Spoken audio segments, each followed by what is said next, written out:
Même si elle trouve ça profondément injuste de devoir se réprimer dans ce qu'elle ressent pour cette personne. Alors pourquoi est-ce qu'elle trouve ça injuste? Pour elle, elle est persuadée qu'ils sont dans une mission de vie et qu'ils sont destinés à être l'un avec l'autre. Et elle travaille sur elle, à se développer personnellement, à trouver les inspirations. Elle ne veut pas être juste derrière lui, elle veut être dans sa complétude personnelle. Elle ne veut pas que lui courir derrière, elle veut aussi être elle-même.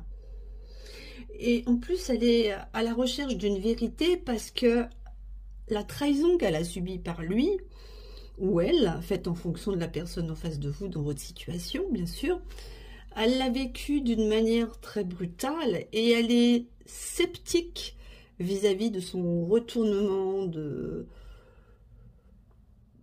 comportement, du fait qu'ils lui disent qu'il peut l'aimer. Elle est sceptique, mais elle s'est mise dans un ego très contrôlant, ce qui peut l'auto-saboter si elle n'arrive pas à de nouveau ouvrir son cœur à cette personne. On voit que la tierce, elle a vécu cette trahison qui lui a fait comme un abandon.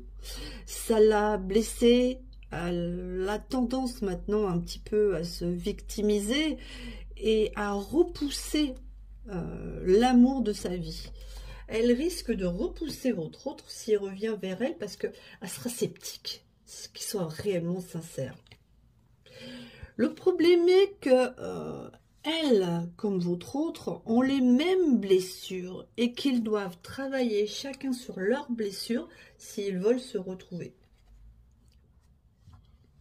La tierce, elle est enfermée dans son mental et elle répète des schémas de sacrifice. Ses croyances sont limitantes.